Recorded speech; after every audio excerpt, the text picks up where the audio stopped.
अब हम पॉलिटी वाले पार्ट पे आते हैं। भारतीय संविधान से शुरुआत करते हैं।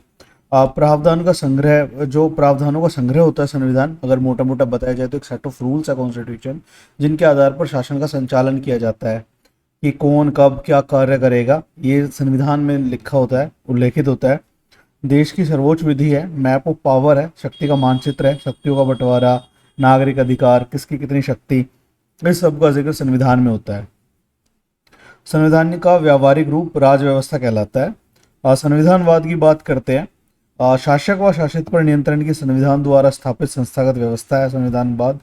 उदार लोकतंत्र की व्यवस्था की बात करते हैं, जिसमें नागरिक महत्व है व कानून कानून के शासन पर बल दिया जाता है। सीमित शासन की बात करते हैं, केवल संविधान में उल्लेखित मापदंडों के आधार पर शासन, ना कि मनमर्जी का शासन।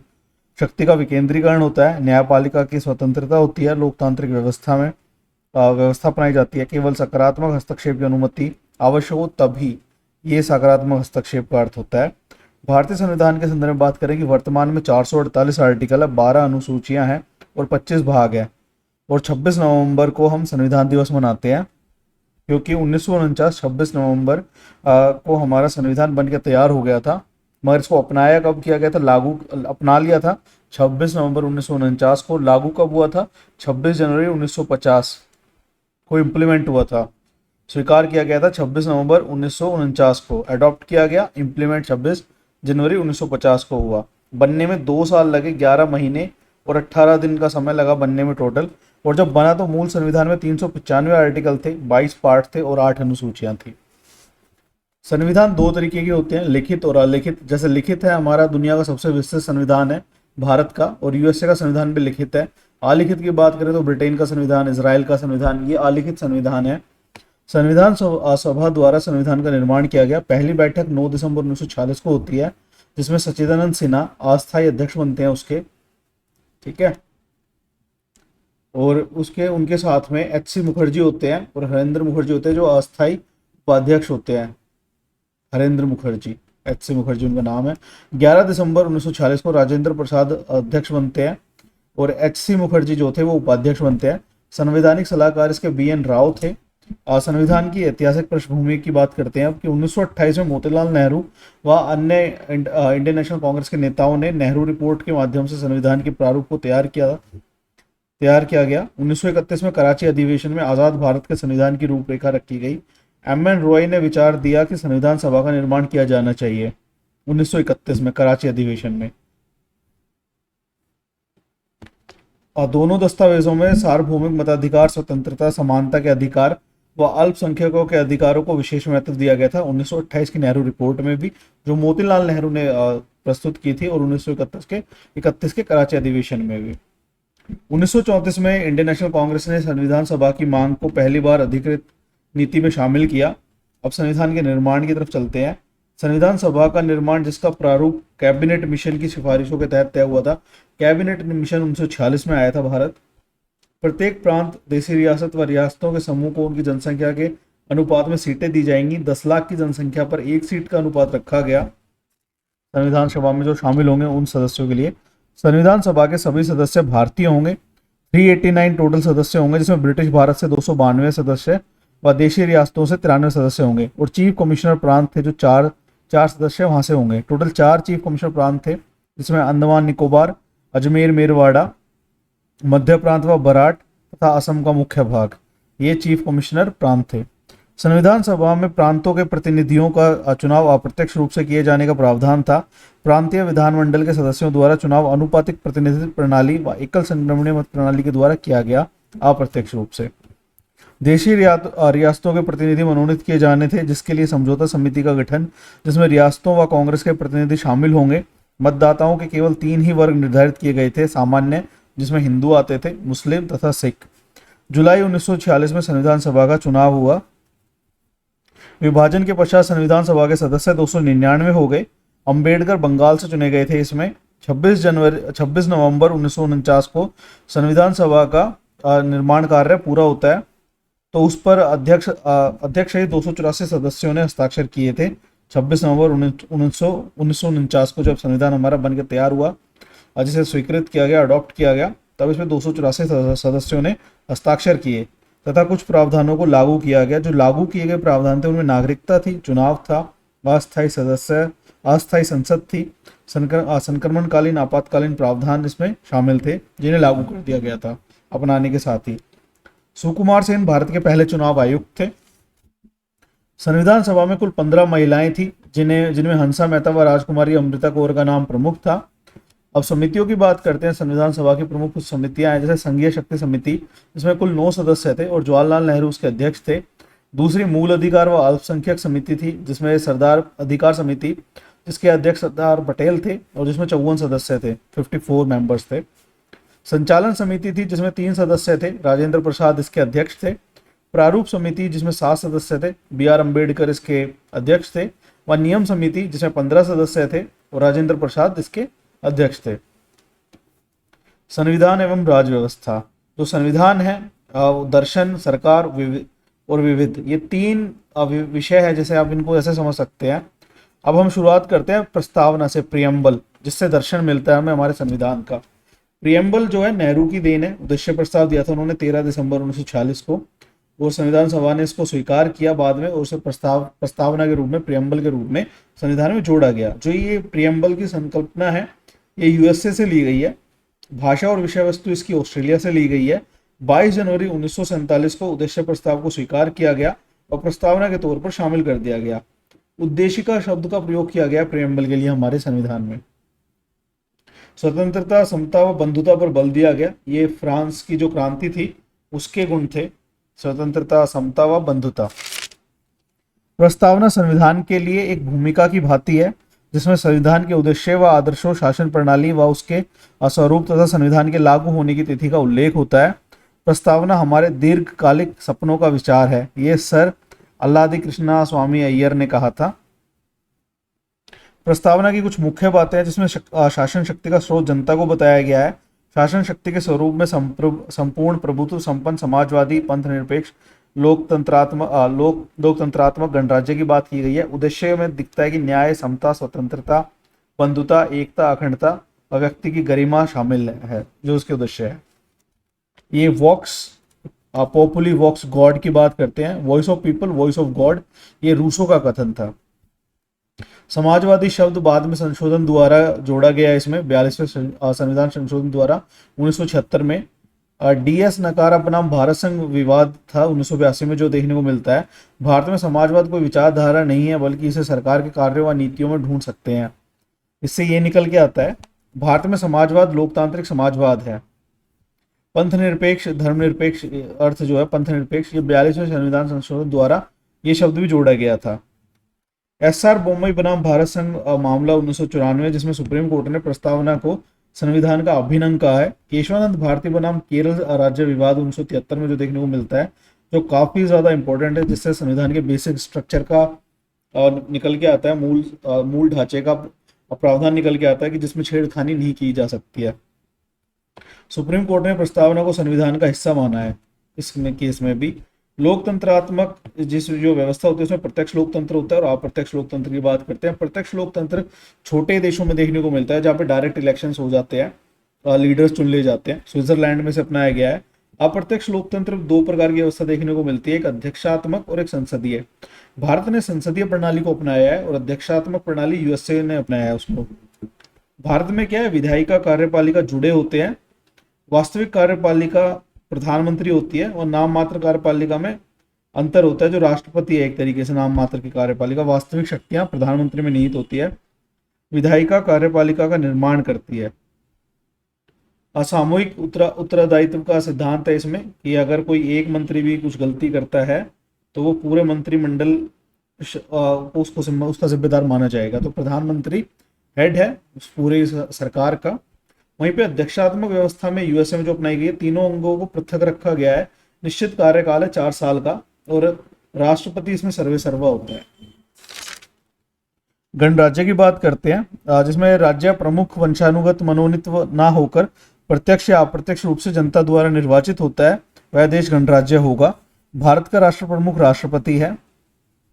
ठीक है, जैसे राज्य प्रमुख हमारे यहाँ पे बाकी स्टेट क्या है कि उनमें अब राजा को मान लेते हैं, जैसे इंग्लैंड के अंदर वहाँ पे राज्य का जो प्रमुख है वो राजा है। मगर वो वंशानुगत चलता है। मगर भारत में ऐसा नहीं है। भारत में चुनाव होते हैं और जनता चुनती है एक तरीके से, प्रत्यक्ष या अप्रत्यक्ष रूप से। तो भारत एक गणराज्य है। और प्रस्तावना से जुड़े जो मुद्दे हैं उन पर जिक्र करते हैं कि संविधान का अंग है या नहीं। इस पर जिक्र देखने को मिलता है कि संशोधनीय है या नहीं है, अंग है या नहीं है। बेरूबारी विवाद देखने को मिलता है 1960 में, जिसमें अंग नहीं माना गया और संशोधनीय नहीं बोला है, इसको कोई संशोधन नहीं किया जा सकता। अंग ही नहीं है तो संशोधन किया ही नहीं जा सकता, ये इसमें निकल के आता है। केशवानंद भारती केस है 1973 में, जिसमें अंग माना है सरकार का और संशोधन कर सकते हैं, लेकिन मूल ढांचे में संशोधन नहीं किया जा सकता। अगर कोई भी संशोधन मूल ढांचे के खिलाफ जा रहा है तो उस हद तक उसे निष्क्रिय कर दिया जाएगा या माना नहीं जाएगा उस संशोधन को। मिनर्वा मिल्स केस देखने को मिलता है 1980 में, जिसमें LIC केस 1995, दो केस है जिसमें माना गया है कि जो प्रस्तावना है संविधान का अंग है और संशोधनीय है, संशोधन किया जा सकता है। वर्तमान स्थिति क्या है उस पर जिक्र करते हैं कि प्रस्तावना संविधान का अंग है एट प्रेजेंट। संविधान सुप्रीम कोर्ट ने, व्याख्याकार है जो हमारे संविधान की, उसने प्रस्तावना को संविधान का अंग माना है और संशोधन किया जा सकता है इसमें। यदि प्रस्तावना में कुछ मूलभूत ढांचा पाया जाता है तो उसमें संशोधन नहीं किया जा सकता। प्रस्तावना में केवल एक बार संशोधन किया गया है, 42वां जो संविधान संशोधन था 1976 में। कांग्रेस की सरकार थी, इंदिरा गांधी जब हमारे प्रधानमंत्री थे, तो उन्होंने 3 शब्द जोड़े गए इसमें संशोधन द्वारा: समाजवादी, पंथनिरपेक्ष व अखंडता। न्यायमूर्ति गजेंद्र गडकरी ने कहा है कि प्रस्तावना संविधान निर्माताओं के मस्तिष्क को समझने की कुंजी है। और ठाकुरदास भार्गव कहते हैं कि प्रस्तावना संविधान की आत्मा है। KM मुंशी कहते हैं कि प्रस्तावना भारत की राजनीतिक जन्मपत्री है। अब बात करते हैं मौलिक अधिकारों के, फंडामेंटल राइट्स की। हमारे कॉन्स्टिट्यूशन के पार्ट 3 में आर्टिकल 12 से 35 में इनका जिक्र मिलता है और इनको जो भारतीय संविधान में शामिल किया गया है वो USA के संविधान से लिया गया है, संकल्पना को, मूल अधिकारों की। वह अधिकार जो व्यक्ति के भौतिक व नैतिक विकास के लिए जरूरी है, संविधान का विशेष संरक्षण प्राप्त होता है उन्हें। इनको लागू करवाने के लिए व्यक्ति आर्टिकल 32 के तहत सीधे सुप्रीम कोर्ट जा सकता है, जिससे सुप्रीम कोर्ट आर्टिकल 32 के तहत 5 तरीके की रिट जारी करता है। ठीक है। मौलिक अधिकार व्यक्ति को राज्य के विरुद्ध प्राप्त होते हैं। फंडामेंटल राइट्स में संशोधन सदैव विशेष बहुमत से ही किया जा सकता है। 2/3 मेंबर्स की मतलब पावर लगती है, 75% पावर चाहिए वहां पर संशोधन करने के लिए मौलिक अधिकारों में। मौलिक अधिकार पार्ट 3 में देखने को मिलते हैं आर्टिकल 12 से 35। फिर उसमें हमें लीगल राइट्स भी देखने को मिलते हैं भारतीय संविधान में।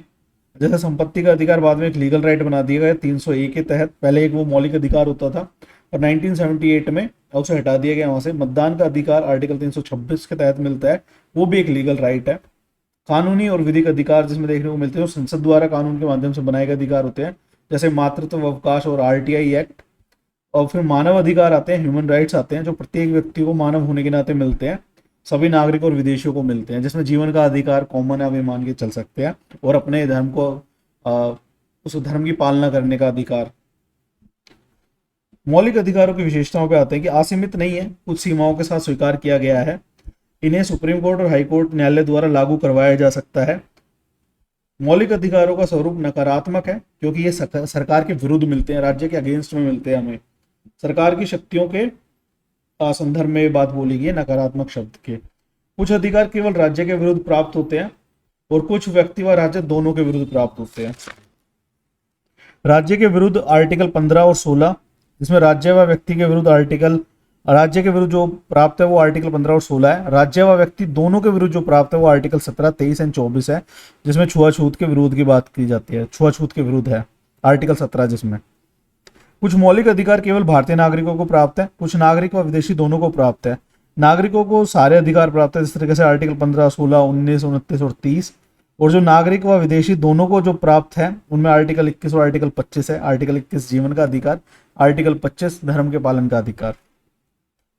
मूल संविधान में 7 मौलिक अधिकार थे। 44वें संविधान संशोधन द्वारा 1978 में संपत्ति के अधिकार को आर्टिकल 31 से हटाकर भाग 12 में 301 के तहत डाल दिया गया है। फॉर पब्लिक वेलफेयर डेवलपमेंट, क्योंकि डेवलपमेंट जो स्कीम थी, सोशल वेलफेयर प्रोग्राम चलाती थी गवर्नमेंट, किसी की प्रॉपर्टी, किसी का घर बीच में आ गया तो वो सीधा सुप्रीम कोर्ट, हाई कोर्ट चला जाता था कि भाई मेरा मौलिक अधिकार, मेरा संपत्ति का अधिकार, और गवर्नमेंट राज्य मेरी संपत्ति हड़प रहा है। तो बाद में से लीगल राइट बना दिया गया। आर्टिकल 19(1)(f) को भी इसके तहत हटाया गया कि प्रत्येक व्यक्ति को संपत्ति के अर्जन व अवैध धारण करने की स्वतंत्रता है, इसे भी हटाया गया। 86वें संविधान संशोधन 2002 किया गया, जिसमें आर्टिकल 21A जोड़ा गया, जिसमें 6 से 14 वर्ष के बच्चों को निःशुल्क शिक्षा का अधिकार है। शिक्षा को एक मौलिक अधिकार बनाता है ये वाला आर्टिकल जब जोड़ दिया गया, तो अब शिक्षा भी एक मौलिक अधिकार है आर्टिकल 21A के तहत 26वें संविधान संशोधन 2002 द्वारा इसे एक मौलिक अधिकार का रूप दे दिया गया। वर्तमान में 6 मौलिक अधिकार है। समानता का अधिकार जो हमें आर्टिकल 14 से 18 देखने को मिलता है। स्वतंत्रता का अधिकार आर्टिकल 29 से 22। शोषण के विरुद्ध अधिकार आर्टिकल 23 से 24। धार्मिक स्वतंत्रता का अधिकार आर्टिकल 25 से 28। सांस्कृतिक व शैक्षिक अधिकार आर्टिकल 29 से 30। संवैधानिक उपचारों का अधिकार आर्टिकल 32। आर्टिकल 12 बोलता है कि इसमें राज्य की परिभाषा दी गई है, मगर फंडामेंटल राइट्स के संदर्भ में कि राज्य की परिभाषा दी गई है। राज्य के 3 अर्थ बोले हैं इसमें कि देश के रूप में, प्रांत के रूप में व शासन के रूप में। सरकार, व्यवहार, ये सब प्रांत के रूप में, शासन के रूप में आ जाएगा। राज्य में शामिल है असंघीय संसद व सरकार, प्रांत के विधानमंडल व सरकार, स्थानीय संस्थान जैसे पंचायत, नगर पालिका, सरकार की शक्ति का प्रयोग करने वाली संस्था या व्यक्ति। आर्टिकल 12 भाग 3 के तहत राज्य को संदर्भित करता है। मौलिक अधिकारों के संदर्भ में राज्य की परिभाषा मिलती है इसमें। सुप्रीम कोर्ट और हाई कोर्ट को राज्य नहीं माना जाता है, परंतु जिला न्यायालय व उसके नीचे के सभी न्यायालयों को राज्य माना जाएगा। आर्टिकल 13 विधि का आशय, इसमें मिलता है हमें डेफिनेशन ऑफ लॉ।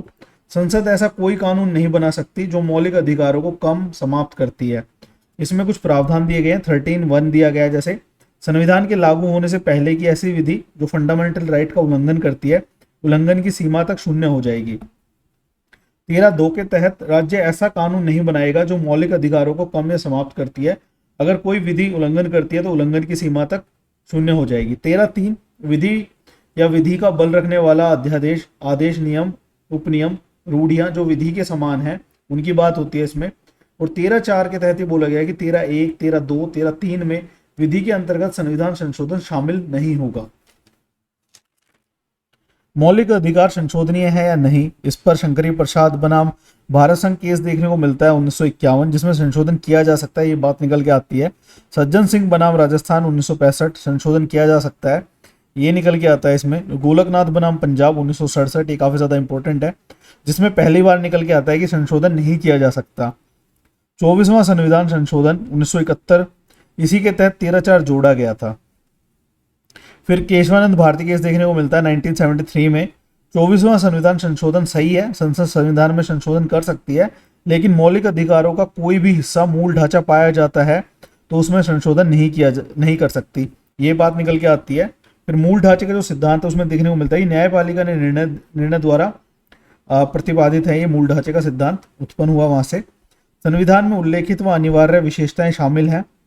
न्यायपालिका की शक्ति को बढ़ाया इसने, मूल ढांचे ने। संविधान की सर्वोच्चता को दिखाता है ये, कानून के शासन की सर्वोच्चता को दिखाता है। संघात्मक व्यवस्था, संसदीय लोकतंत्र, न्यायिक पुनरावलोकन की शक्ति को भी दिखाता है यहाँ पर।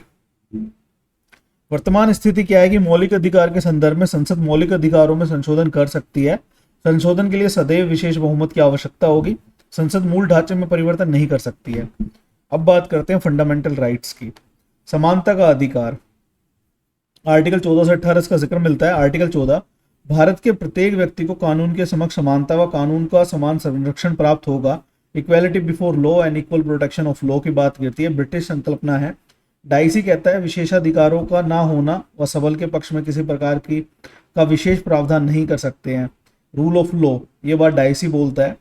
इक्वल प्रोटेक्शन ऑफ लॉ अमेरिकी संकल्पना है, जिसमें समान परिस्थितियों में समान व्यवहार व असमान परिस्थिति में असमान व्यवहार की बात करते हैं। जो अफर्मेटिव एक्शन वहां पे लिए जाते हैं उनके दिखते हैं, अनुपातिक समानता भी बोलते हैं इसे। तो आर्टिकल 14 है, भारत के प्रत्येक व्यक्ति को कानून के समक्ष समानता व कानूनों का समान संरक्षण प्राप्त है। आर्टिकल 15, इस बात का उल्लेख है कि राज्य अपने नागरिकों के बीच धर्म, जाति, लिंग, मूल वंश, निवास व जन्म स्थान के आधार पर सार्वजनिक स्थलों पर भेदभाव नहीं करेगा। इसके 5 अपवाद हैं।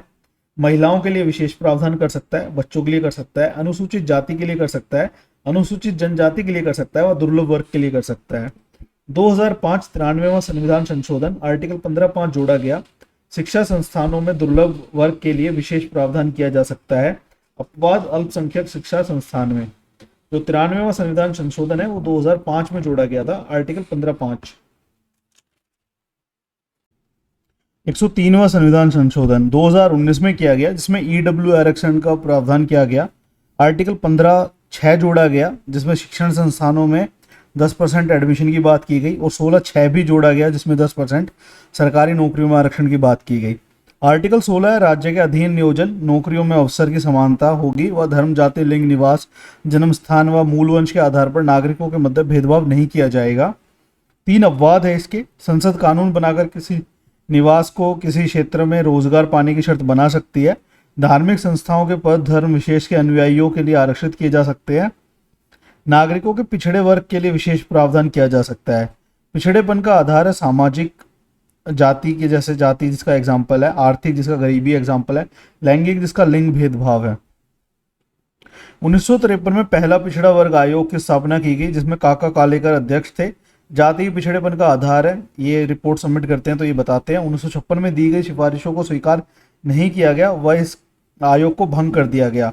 1979 में दूसरा पिछड़ा वर्ग आयोग बनाया गया, जिसमें बीपी मंडल अध्यक्ष थे जो बिहार से एमपी थे। आधार जाति को बताया उन्होंने, आरक्षण की सिफारिश की ओबीसी के लिए 27% की बात भी कही, एससी 15%, एसटी 7.5%। 1989 में वीपी सिंह की जो सरकार थी, राष्ट्रीय मोर्चा सरकार ने लागू किया इसे 1993 में। इंदिरा साहनी बनाम भारत सरकार केस होता है 1992। ओबीसी आरक्षण को चुनौती दी गई थी। सुप्रीम कोर्ट की 9 जजों की पीठ ने इसे 6-3 से निर्णय दिया इसमें 16 नवंबर 1992 को कि आरक्षण समानता का विरोधी नहीं है, जाति को आरक्षण का आधार बनाया जा सकता है। सामाजिक पिछड़ापन ही मुख्य पिछड़ापन है। पिछड़ी जाति के संपन्न हिस्से को पिछड़ेपन आरक्षण का लाभ नहीं मिलेगा। Creamy layer and non creamy layer का जो प्रोविजन था वो डाला गया इसके तहत। आरक्षण की अधिकतम सीमा 50% होगी तथा असाधारण परिस्थितियों में ही इसे बढ़ाया जा सकता है। आरक्षण केवल आरंभिक नियुक्ति में ही लागू होगा, पदोन्नति में लागू नहीं होगा। आरक्षण की व्यवस्था का न्यायिक पुनरावलोकन किया जा सकता है। आर्थिक रूप से कमजोर वर्गों को जो आरक्षण ईडब्ल्यूएस 103वें संविधान संशोधन द्वारा 2019 में दिया गया, आर्टिकल 15(6) जोड़ा गया कि एडमिशन में 10% का आरक्षण पिछड़े आर्थिक रूप से कमजोर वर्ग के लिए, और 16(6) जोड़ा गया नौकरियों में 10% आरक्षण इकोनॉमिक वीकर सेक्शन के लिए। आर्टिकल 17 अस्पष्टता के अंत की बात करता है, कानूनी अपराध बनाता है उसे, एक दंडनीय अपराध है, कोई भी अपवाद नहीं है इसका।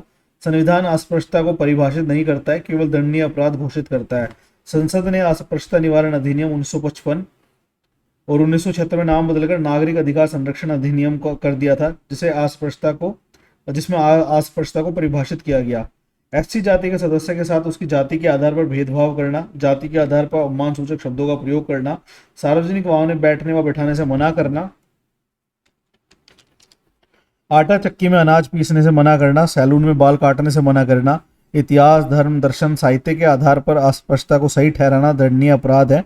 संसद ने इन सभी को अस्पष्टता का आधार मानकर कठोर दंड का प्रावधान किया है ताकि सामाजिक भेदभाव की समाप्ति की जा सकती है। आर्टिकल 18 उपाधियों के अंत की बात करता है, अबॉलिशमेंट ऑफ टाइटल्स की बात करता है। इसमें पदवी उपाधियों द्वारा प्राप्त विशेषाधिकारों का अंत की बात की जाती है। राज्य कोई उपाधि नहीं देगा। 2 अपवाद है, शैक्षिक उपाधि देगा और सैनिक उपाधि देगा। भारतीय नागरिक विदेशी राज्य से उपाधि नहीं ले सकता। भारत में लाभ का पद धारण करने वाला विदेशी भारत के राष्ट्रपति की अनुमति से उपाधि ले सकता है। भारतीय नागरिक भारत में लाभ का पद धारण करने वाला व्यक्ति विदेशी राज्य से पद, लाभ व उपहार ले सकता है, लेकिन भारत के राष्ट्रपति की मंजूरी अनिवार्य होगी। 1954 भारत रत्न, पद्मश्री, पद्म विभूषण इन पुरस्कारों की एक तरीके से इन पदवियों की शुरुआत होती है। 1978 में इन उपाधियों का अंत कर दिया जाता है जनता पार्टी की सरकार द्वारा। 1980 में पुनः प्रारंभ कर दिया जाता है इंदिरा गांधी सरकार के द्वारा। बालाजी राघवन बनाम भारत संघ विवाद देखने को मिलता है 1996 में। सुप्रीम कोर्ट ने उपाधि व सम्मान में अंतर किया। ये सम्मान है भारत रत्न, पद्मश्री व पद्म विभूषण, उपाधियां नहीं है। सुप्रीम कोर्ट के अनुसार उपाधि का उद्देश्य फूट डालो राज करो की नीति से प्रेरित है। सम्मान का उद्देश्य समाज के प्रति किए गए योगदान को मान्यता देना है। आर्टिकल 18 राज्यों को उपाधि देने से रोकता है, ना कि सम्मान। सुप्रीम कोर्ट का ये फैसला आता है। स्वतंत्रता का अधिकार आर्टिकल 19 से 22 देखने को मिलता है हमें, ठीक है। मूल संविधान में संपत्ति अर्जन स्वतंत्रता इसका भी अधिकार था 19(1)(f) के तहत, जिसे हटा के 300(a) में डाल दिया गया है। आर्टिकल 19 में मतलब 7 प्रकार की स्वतंत्रता कही गई थी, वर्तमान में 6 प्रकार की स्वतंत्रता शामिल है। 19(1)(a) में विचार एवं अभिव्यक्ति की स्वतंत्रता 8 सीमाएं लगाई गई है, जिसपे कि सीमित स्वतंत्रता है। ये भारत की संप्रभुता व अखंडता के लिए कि खतरा ना हो ऐसी आप कोई बात नहीं बोल सकते, उसको बोलने की आपकी स्वतंत्रता नहीं है। राज्य की सुरक्षा के लिए, लोक व्यवस्था व कानून के लिए, विदेशी राज्यों से मित्रतापूर्ण संबंध के संदर्भ में, सदाचार के लिए, न्यायालय की अवमानना के संदर्भ में, मानहानि, अपराध उद्दीपन यानी उकसाना, इनके संबंध में इनसे सीमित किया गया है। 19(1)(b) में शांतिपूर्ण व शस्त्र रहित सम्मेलन की स्वतंत्रता है। इसमें दो सीमाएं हैं कि संप्रभुता व अखंडता के लिए खतरा ना हो, लोक व्यवस्था के लिए, पब्लिक ऑर्डर के लिए आप परेशानी खड़ी ना करें वहां पर। जो बिल्कुल नया फंडामेंटल राइट है, लेटेस्ट जिसे बोल सकते हैं, वो 19(1) का सी है।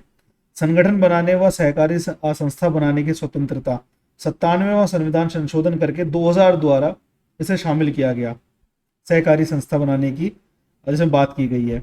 3 सीमाएं आरोपित की गई है इस पे भी, संप्रभुता व अखंडता के लिए खतरा ना हो, लोक व्यवस्था इससे बाधित ना हो और सदाचार का पालन किया जाए।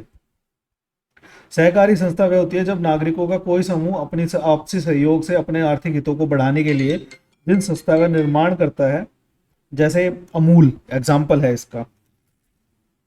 19(1)(d) भारत में अबाध परिसंरचना की स्वतंत्रता, बिना रोक टोक कहीं भी आ जा सकते हैं। इस पर 2 सीमाएं लगाई गई है, सार्वजनिक हित में रोका जा सकता है, अनुसूचित जनजाति के लिए रोका जा सकता है, संरक्षण संबंधित।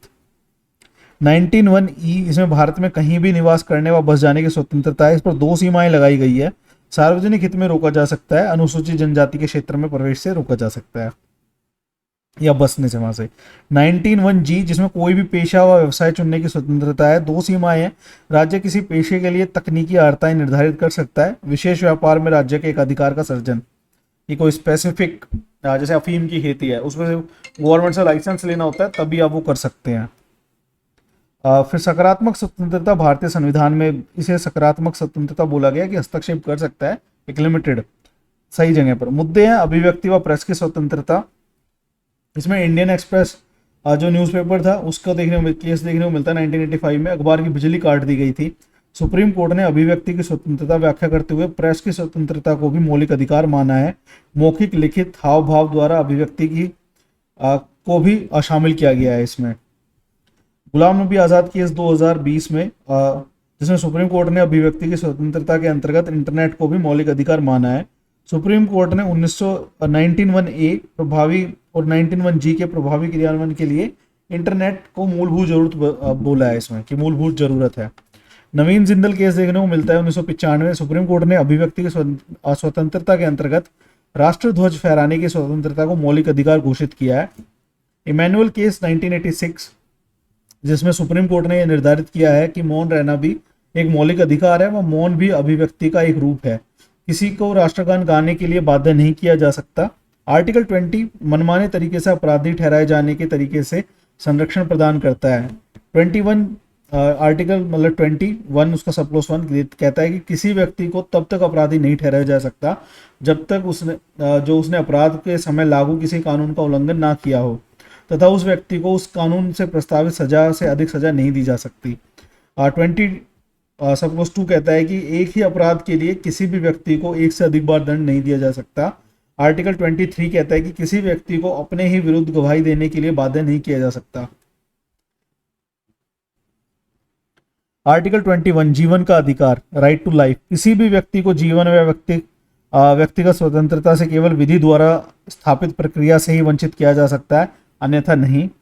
एक ही गोपालन केस का जिक्र देखने को मिलता है जिसमें सुप्रीम कोर्ट ने जीवन के अधिकार को सीमित व्याख्या की। जीवन का अर्थ केवल जीवित रहना बताया, इसके साथ ही विधि की स्थापित प्रक्रिया पर बल दिया। अब मनेका गांधी केस देखने को मिलता है 1978 में। सुप्रीम कोर्ट ने जीवन के अधिकार की व्यापक व्याख्या की। जीवन का अर्थ मानवीय गरिमा के साथ जीवन जीना माना है। सुप्रीम कोर्ट के अनुसार मानवीय गरिमा से जीने के लिए सभी आवश्यक अधिकार जीवन के अधिकार में शामिल है। विदेशी यात्रा का अधिकार, पासपोर्ट रखने का अधिकार, स्वच्छ पर्यावरण का अधिकार, निःशुल्क कानूनी सहायता पाने का अधिकार, रोजी रोटी पाने का अधिकार, निंद्रा का अधिकार। रामदेव केस 2011 कि मतलब राज्य किसी की नींद हराम नहीं करेगा, ठीक है। निजता का अधिकार, प्राइवेसी, जीवन साथी चुनने का अधिकार, ये शक्ति वाहिनी केस में देखने को मिलता है। आर्टिकल 21A 86वें संविधान संशोधन द्वारा शामिल किया गया 2002 में कि 6 से 14 वर्ष के बच्चों को निःशुल्क व अनिवार्य शिक्षा राज्य द्वारा प्रदान की जाएगी। शिक्षा का अधिकार अधिनियम 2009 संसद द्वारा पारित किया गया। आर्टिकल 22 मनमानी गिरफ्तारी व निवारक नजरबंदी से संरक्षण। निवारक नजरबंदी होती है प्रिवेंटिव डिटेंशन। गिरफ्तार किए गए व्यक्ति को गिरफ्तारी का कारण बताया जाएगा। मनपसंद वकील से परामर्श लेने का अधिकार होगा।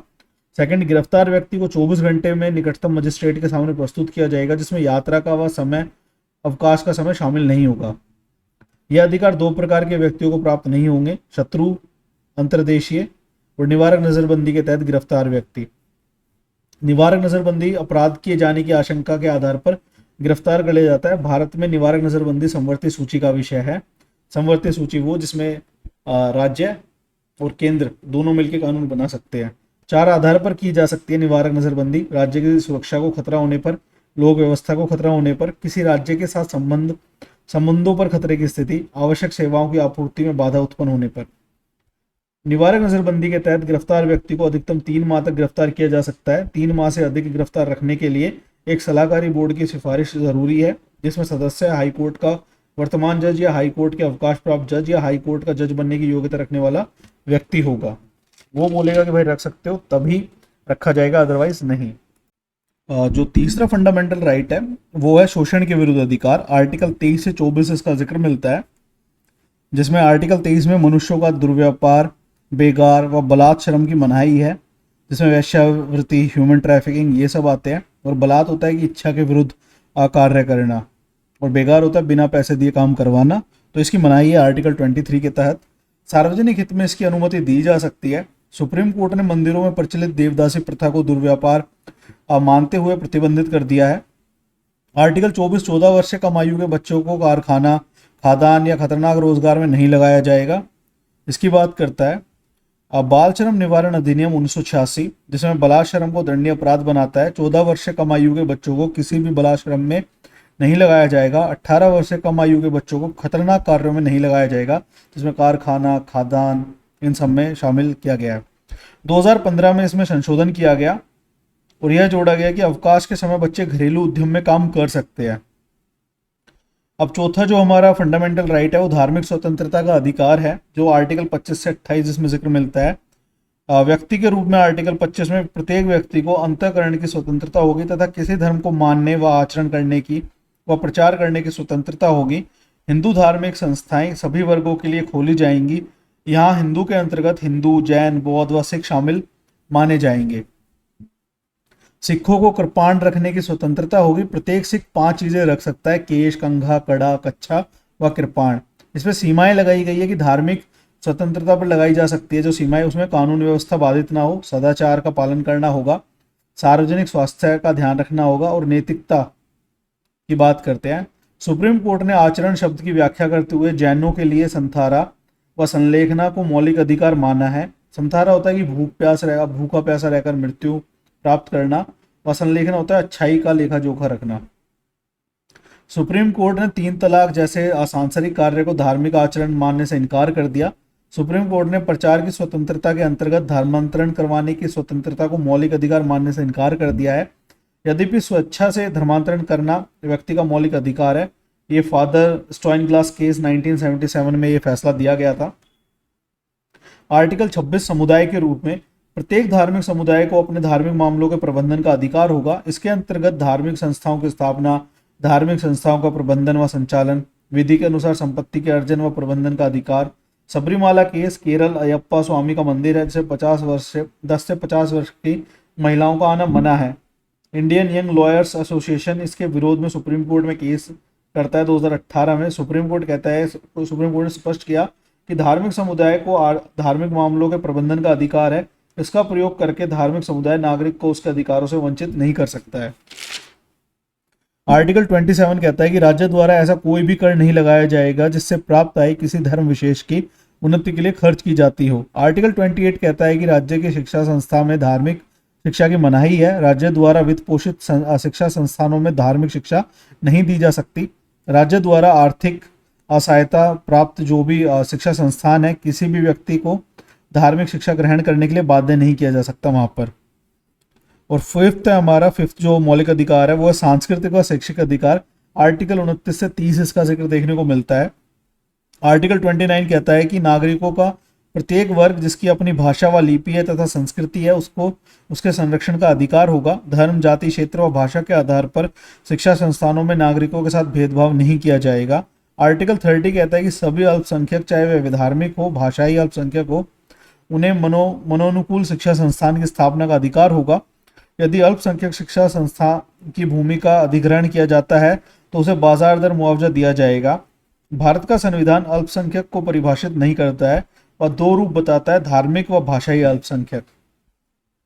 संसद ने राष्ट्रीय अल्पसंख्यक आयोग अधिनियम 1992 पारित किया, जिसमें अल्पसंख्यक का निर्धारण किया गया। इस कानून के अनुसार सर्वाधिक जनसंख्या वाला समूह बहुसंख्यक होगा तथा शेष समूहों के संदर्भ में केंद्र सरकार अधिसूचना जारी करके अल्पसंख्यक का निर्धारण करेगी। वर्तमान में 6 समूह अल्पसंख्यक का दर्जा दिया गया है, 6 समूहों को, जिसमें मुस्लिम, सिख, ईसाई, बौद्ध, पारसी, जैन ये शामिल है। अब टीएम में फाउंडेशन वर्सेस कर्नाटका का केस देखने को मिलता है 2002। सुप्रीम कोर्ट ने टिप्पणी की कि अल्पसंख्यकों का निर्धारण प्रांतीय आधार पर किया जाएगा, जिसका अर्थ यह है कि अल्पसंख्यकों के निर्धारण में प्रांत को इकाई माना जाएगा, प्रांत की जनसंख्या के आधार पर। अल्पसंख्यक शिक्षा संस्था ऐसी शिक्षा संस्था जिसको अल्पसंख्यकों द्वारा स्थापित किया गया हो, अल्पसंख्यक समुदाय के शैक्षिक हितों को आगे बढ़ाने का प्रयास करती हो। अप्राप्त छूट धर्म के आधार पर सीटें आरक्षित की जा सकती है। सामाजिक आर्थिक आधार पर प्रदान किया गया आरक्षण यहाँ लागू नहीं होता है। शिक्षकों व कर्मचारी की भर्ती में इनको स्वायत्ता प्राप्त होती है। राज्य द्वारा विशेष अनुदान प्राप्त होता है। विषय भूमि अधिग्रहण बिल 2014, इनकी जमीन लेने पर बाजार भाव का 4 गुना मुआवजा देना होगा, इसका प्रावधान करता है। आर्टिकल 32, जिसको BR अम्बेडकर, भीमराव अम्बेडकर साहब ये कहते हैं कि ये संविधान की आत्मा है। आर्टिकल 32, संवैधानिक उपचारों का अधिकार। इसके माध्यम से सभी मौलिक अधिकारों को संरक्षण प्राप्त होता है। सीधे सुप्रीम कोर्ट जा सकते हैं इसके माध्यम से। संविधान की आत्मा, इसी अनुच्छेद को BR अम्बेडकर ने कहा है। सुप्रीम कोर्ट इसकी सुरक्षा के लिए 5 रिट जारी करता है व्यक्ति के अधिकारों की रक्षा के लिए। पहला बंदी प्रत्यक्षीकरण, दूसरा परमादेश, तीसरा प्रतिषेध, चौथा उत्प्रेक्षण, अधिकार परीक्षा। अब इन रिट्स को समझते हैं। बंदी प्रत्यक्षीकरण को हैबियस कॉर्पस बोला जाता है, जो एक लैटिन वर्ड है जिसका अर्थ होता है को प्रस्तुत किया जाए। यह निजी अधिकारी व लोक अधिकारी दोनों के विरुद्ध जारी की जाती है। इसके द्वारा न्यायालय बंदी करता व्यक्ति को यह आदेश देता है कि बंदी व्यक्ति को न्यायालय के सामने प्रस्तुत करे।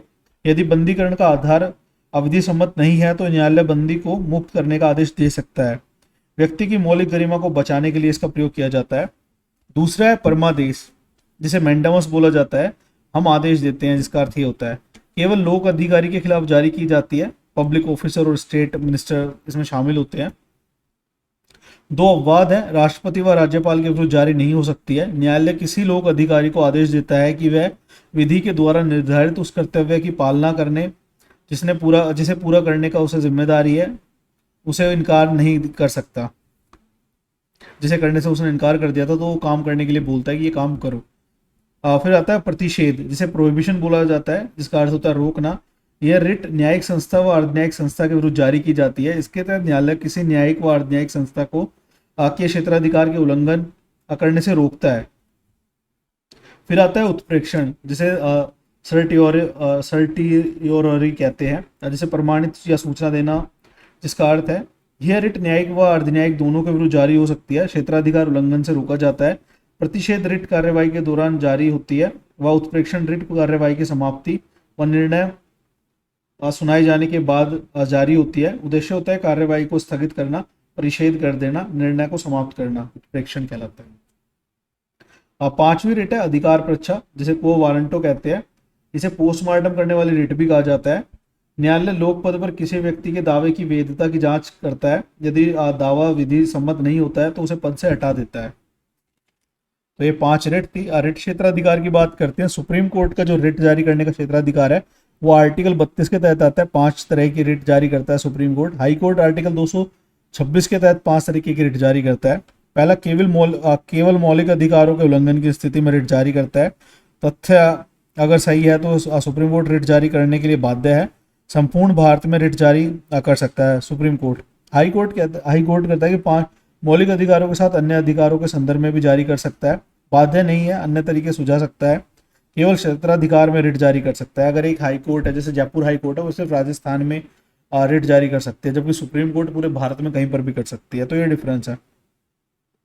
मौलिक अधिकारों का निलंबन, आर्टिकल 33, 34, 358 और 359। आर्टिकल 33 इस बात का उल्लेख है कि 4 श्रेणी के अधिकारों को सरकार निलंबित कर सकती है। कानून व्यवस्था से असंबंधित व्यक्ति, मतलब इन लोगों के अधिकारों को निरस्त कर सकती है।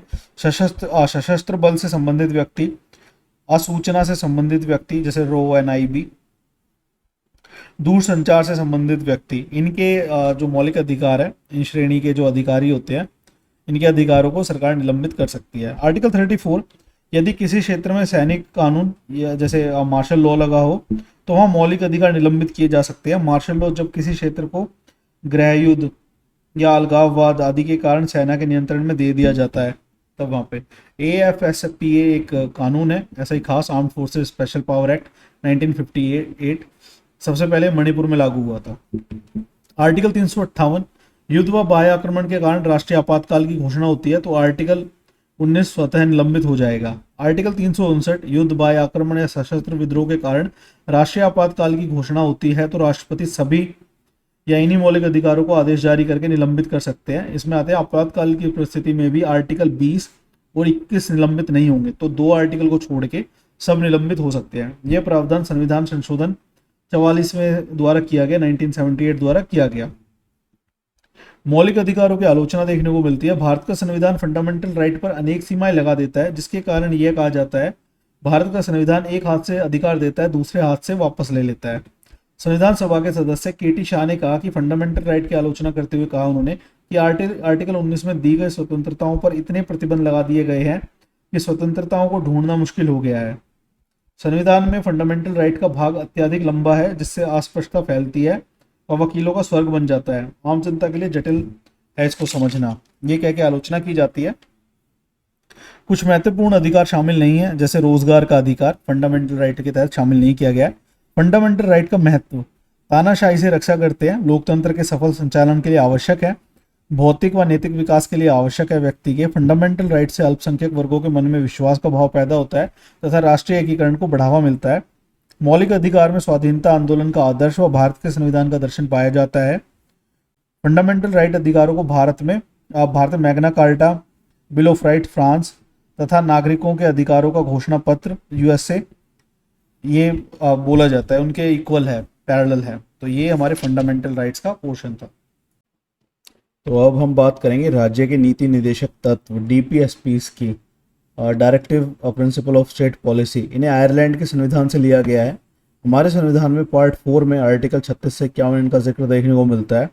ये राज्य की इच्छा पर निर्भर करते हैं, अपरिवर्तनीय है, मतलब नॉन फोर्सेबल है कि हम कोर्ट में नहीं जा सकते कि ये राज्य नहीं दे रहा है हमें। ओके, अब भारत के वैचारिक आयामों का आभास DPSP में होता है। राज्य को सलाह DPSP के तहत दी गई है कि उसे ये चीज़ें करनी चाहिए, तो चाहिए वाली चीज़ें हैं, बट वो मैटर करती है कि स्टेट उन्हें दे या ना दे उस पर। ठीक है, जो हमारा कल्याणकारी राज्य के आचरण को लागू करने के लिए गांधीवादी विचार शामिल किए गए हैं इसमें।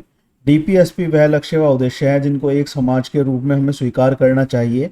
सकारात्मक निर्देश जिनका पालन नीति निर्माण करते वक्त किया जाना चाहिए। उद्देश्य भारत को कल्याणकारी राज्य बनाना। तो सोशल वेलफेयर स्कीम हमारी DPSP के तहत आती है। जो कल्याणकारी राज्य का स्वरूप है भारत का, वो DPSP से दिखता है। आर्टिकल 36 है जो बताता है कि राज्य की परिभाषा करता है DPSP के संदर्भ में, सरकारी तंत्र के संदर्भ में, सरकारी तंत्र जो सरकारी लाभ का फायदा उठा रहे हैं, केंद्र, राज्य, स्थानीय शासन। आर्टिकल 37 आता है DPSP राज्य के शासन में मूलभूत है, लेकिन वह अपरिवर्तनीय है। अपरिवर्तनीय का मतलब नॉन फोर्सेबल, की न्यायालय के माध्यम से लागू नहीं करवा सकते। आर्टिकल 38 आता है कि सामाजिक, आर्थिक, राजनीतिक न्याय से परिपूर्ण व्यवस्था। 38A, 38B आय की असमानता, जीवन स्तर की असमानता को कम करना। आर्टिकल 39A आजीविका के अपर्याप्त साधन उपलब्ध करवाना। 39B देश के संसाधनों का जनहित में प्रयोग करना। 39C उत्पादन के साधनों का विकेंद्रीकरण करना। 39D पुरुषों महिलाओं को समान कार्य के लिए समान वेतन की व्यवस्था। 39E नागरिकों के स्वास्थ्य की रक्षा करना। 39F बचपन व यौवन का शोषण से बचाना। 42nd अमेंडमेंट 1976 में 39A जोड़ा गया, कैपिटल A है यहाँ पर, जिसमें निःशुल्क कानूनी सहायता व समान न्याय प्रदान करना, इसकी बात की गई है। और आर्टिकल 40 है कि राज्य पंचायतों के गठन व सशक्तिकरण का प्रयास करेगा। एक गांधीवादी अनुच्छेद बोला जाता है आर्टिकल 40 को, जो बाद में 73rd एंड 74th अमेंडमेंट किया गया 1992 में, और जिसके द्वारा पंचायती राज राजनीतिक विकेंद्रीकरण स्थापित किया गया हमारे देश में। आर्टिकल 34 बात करता है रोजगार का अधिकार, बेरोजगारी, बीमारी, विकलांगता व वृद्धावस्था से संरक्षण। आर्टिकल 42 काम की न्याय संगत व मनोचित दिशाओं तथा मानवोचित दशाओं तथा प्रसूति सहायता का उपबंध करना। आर्टिकल 43 बताता है कि मजदूरों के लिए निर्वाह मजदूरी व कुटीर उद्योगों का विकास किया जाए। 43A बताता है कि उद्योगों के प्रबंधन में मजदूरों को भागीदार बनाना। 43B कहता है कि सहकारी संस्थाओं की उन्नति के लिए राज्य प्रयास करेगा। आर्टिकल 44 सामान्य नागरिक संहिता को लागू करने का प्रयास करेगा। यूनिफॉर्म सिविल कोड का संदर्भ किससे है, तो आर्टिकल 44 से है। गोवा में 1867 में बनाया गया था यूसीसी। 1961 में गोवा भारत का भाग बनता है, भारत में विलय होता है। उत्तराखंड राज्य ने हाल ही में लागू किया है 2024 में यूसीसी को। आर्टिकल 45 कहता है कि 6 वर्ष से कम आयु के बच्चों के लिए बाल्यावस्था व शिक्षा का प्रबंध करना, जो कि 86 अमेंडमेंट 2002 के द्वारा एक मौलिक अधिकार बना दिया गया है आर्टिकल 26A के तहत। आर्टिकल 46 SC ST और दुर्लभ वर्गों के शैक्षिक व आर्थिक हितों को आगे बढ़ाने का प्रयास राज्य करेगा। आर्टिकल 47 पोषाहार व लोक स्वास्थ्य में सुधार करना एवं शराब व अन्य मादक पदार्थों की बिक्री को रोकना। आर्टिकल 48 कृषि व पशुपालन का विकास तथा गाय व अन्य दुधारू पशुओं के वध पर रोक लगाना। और 48A कहता है, जो 42nd अमेंडमेंट 1976 के द्वारा जोड़ा गया, पर्यावरण का संरक्षण व वन्य जीवों की रक्षा करना। ये इंपॉर्टेंट है, पूछा जा सकता है। आर्टिकल 48A पर्यावरण का संरक्षण व वन्य जीवों की रक्षा करना 42nd अमेंडमेंट 1976 द्वारा जोड़ा गया। आर्टिकल 49 राष्ट्रीय महत्व के स्मारकों, स्थानों, वस्तुओं का संरक्षण करना। आर्टिकल 50 शक्तियों का पृथक्करण बंटवारे से संबंधित है। कार्यपालिका, न्यायपालिका व विधायिका, डिसेंट्रलाइजेशन से जुड़ा हुआ विकेंद्रीकरण, शक्तियों के विकेंद्रीकरण की बात आर्टिकल 50 करता है, जो कार्यपालिका, न्यायपालिका, विधायिका के मध्य उनकी शक्तियों का बंटवारा करता है। आर्टिकल 51 राज्य अंतर्राष्ट्रीय शांति को बढ़ावा देने का प्रयास करेगा।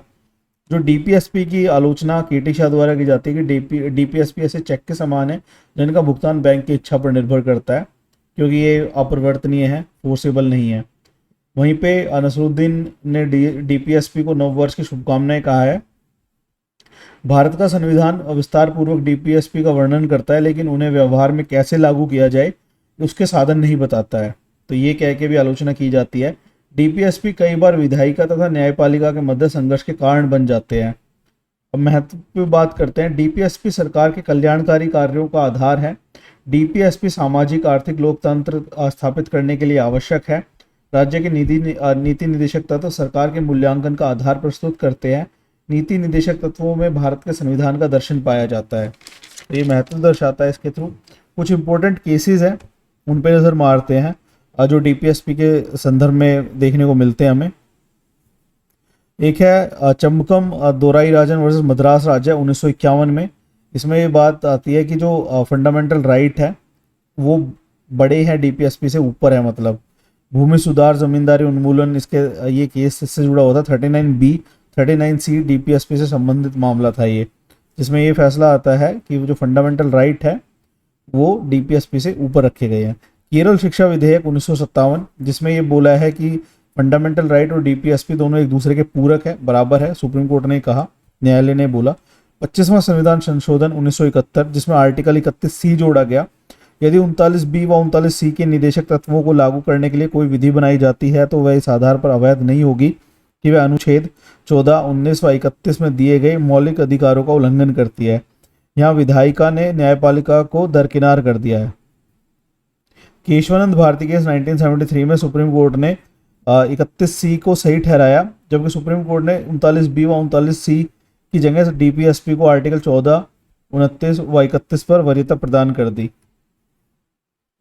मिनर्वा मिल्स बनाम भारत संघ 1980, सुप्रीम कोर्ट ने सभी निदेशक तत्वों वाले हिस्से को फिर से रद्द कर दिया। सुप्रीम कोर्ट के अनुसार फंडामेंटल राइट और डीपीएसपी के मध्य संतुलन संविधान का मूलभूत ढांचा है। वर्तमान स्थिति क्या है? मौलिक अधिकार व निदेशक तत्वों के बीच पूरकता का संबंध है और उनके मध्य संतुलन संविधान का मूलभूत ढांचा है। यद्यपि 39B व 39C के डीपीएसपी को आर्टिकल 14 व 19 के ऊपर वरीयता प्रदान की गई है।